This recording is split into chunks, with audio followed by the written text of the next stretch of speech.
When our founding fathers established this republic, they created a political and economic system unique among nations, a system which has led the United States to the very pinnacle in wealth and in world leadership.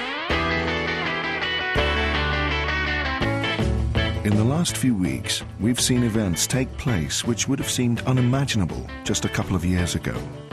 For months, television screens have been dominated by images of desperate men struggling to come to terms with the crisis in the global markets. A continuing series of financial institution failures and frozen credit markets unable to fund economic expansion. Government intervention is not only warranted, it is essential. I will do whatever is necessary. You mean third time lucky? Thanks very much. In the course of the next 4 weeks, Silly Money will, with our resident team of experts, explore the background to the current crisis. Even the king's mistresses have lost large fortunes. And ask how it is that the American economy is kept alive by the savings of Chinese peasants. How Britain's most prudent chancellor oversaw the biggest ever rise in our national debt. And how today's financial derivatives were yesterday's tulip bulbs. Hello, good evening. It's a strange world we're in now when you go and see the bank manager about a loan and you don't know whether you're borrowing money from him or he's borrowing money from you. And now Gordon Brown is the saviour of the world. Global problems require Scottish solutions. It's going to affect houses. The people. I feel their pain. Matter of fact, I happen to know the White House is going to be repossessed any day now. And by a black guy. And it's not just the bankers and the politicians, it's us as well. I mean, how many people here have got an Icelandic bank account? I mean, how crazy is that? I mean, if somebody came up to you 5 years ago and said, I've just put 50 grand in an Icelandic internet account. You go, what? What do you go and do that for? I mean, that's like one step up from replying to one of those emails from Nigeria, isn't it? In any case, like, what assets has Iceland got? It's only got fish. And that's it. You know, get the Icelandic Prime Minister coming on the television saying, well, this has left us all with a very big headache. It's like the new Cod War is happening now, isn't it? I mean, actually, there's a little bit of the wartime spirit about it. A few weeks ago, Gordon Brown went over to meet the European leaders and he made the first mistake of a British Prime Minister, trusted the German Chancellor. Came back, I have in my hand a piece of paper. A coordinated international response in our time. The next day, the Germans do what they always do, take over the Czechs. We shall defend our financial system, whatever the cost may be. We shall guarantee deposits on the beaches. We shall provide liquidity on the lending grounds. We shall never surrender. And there was that great thing a couple of weeks ago when they all coordinated the interest rates together, you know, all throughout Europe, and suddenly it was like the Eurovision Song Contest. You know, good evening, Frankfurt. Good evening, guten Abend, Frankfurt. Please, could we have the results of your Monetary Policy Committee? Hello, London. Good evening, London. Our interest rate is 3.75%. Thank you very much. OK, now Iceland. Good evening, Reykjavik. Come in, Reykjavik.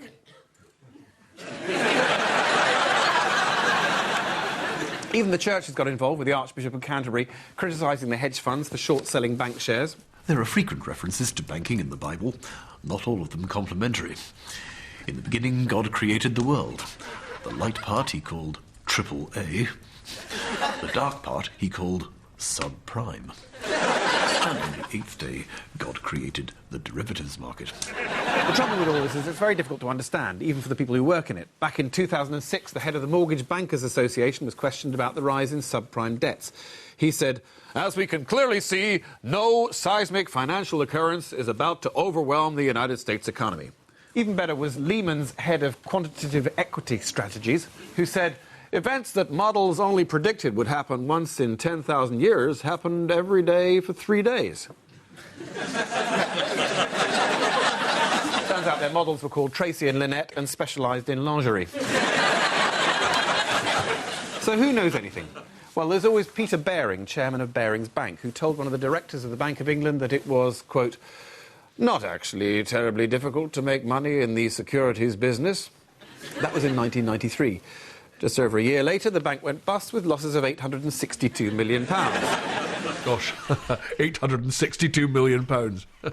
I'm lucky if I don't spend that in a day. It doesn't seem a lot when last month alone the government gave the banks almost £500 billion, which just goes to show that in the bank's business it's not actually terribly difficult to lose money either. But it's interesting that the two people whose words are most useful in this context are George Bush. There's no question about it. Wall Street got drunk. One reason I actually turned on the TV cameras. He got drunk and now he's got a hangover. And the other piece of useful advice comes from our old friend Donald Rumsfeld. There are things we know that we know. There are known unknowns. That is to say, there are things that we now know we don't know. But there are also unknown unknowns. There are things we do not know we don't know. So when we do the best we can, and we pull all this information together, and we then say, well, that's basically what we see as the situation. That is really only the known knowns and the known unknowns. OK, so he was talking about the Gulf War, but hey, you know, it's the same thing, you know, what's the difference? Both rescue plans were written on 3 sides of A4, cost $700 billion and didn't work. But the trouble with this is nobody really knows, except for one man. Shares rallied around the world today following the British government's decision to take the BBC's business editor, Robert Peston, into public ownership. That's the thing, if you want to know when this crisis is over, it'll be when Robert Peston decides to go on holiday. He never stops, constantly on telly, constantly breaking exclusives. I mean, this is like his Watergate. I reckon he must have a secret source, like Deep Throat, that he has to meet late at night in the underground car park below Downing Street. Hello, Robert. One thing we do know, or think we know, is we've been here before. There must be an end to speculation with other people's money. And while there has been irresponsibility, we must now say clearly, there must be a strict supervision of all banking and credits and investments. and we must now build that new global financial order. And there must be provision for an adequate but sound currency. The City of London. Time was when the city occupied an area known as the Square Mile. But in recent years it has spread to Canary Wharf in the east, where banks have their headquarters, to Mayfair, where hedge fund managers are hard at work, to the trading floors of London city brokers, to Newcastle, Halifax, Bradford and Bingley, where a new breed of bankers has been busy transforming the fortunes of Britain's high street banks and building societies. They don't make clothes or electrical goods or furniture. These people produce the one thing we all need more than anything else: money. I think what you have to remember is that this is a sector of the economy that provides 10% of our GDP, over 3% of our jobs, and causes over 95% of our problems. But against that, let's not forget the role that this banking crisis has played in my own personal success. I helped them get into their mess, and they helped me get out of mine. And you can't put a price on that. George Parr, you are an investment banker. Well, I don't think there's any call for insults or name-calling. Sorry, I was just... What is, after all, a very difficult situation. Well, no, but let's face it, you are an investment banker, and I just wanted to get your view of the turmoil that is now engulfing the financial world. Well, you know, I'm of a certain age. There are not many of us left, my generation.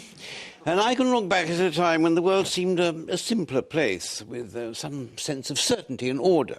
I think of it as a golden age of banking. You're thinking of the 60s, perhaps, or even the 50s? No, I was thinking more of June last year.